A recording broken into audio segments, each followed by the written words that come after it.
3. Yes/no questions form. Active. Do, does, plus subject, plus infinitive. Examples. Do you go to school by bus?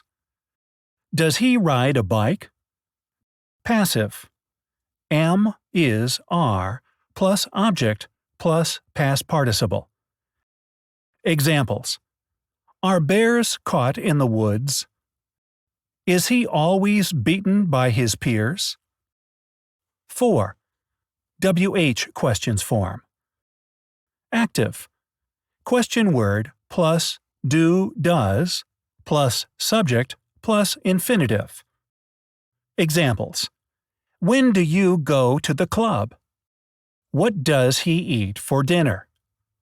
Who feeds the cat in the morning? Passive. Question word plus am, is, are, plus object, plus past participle.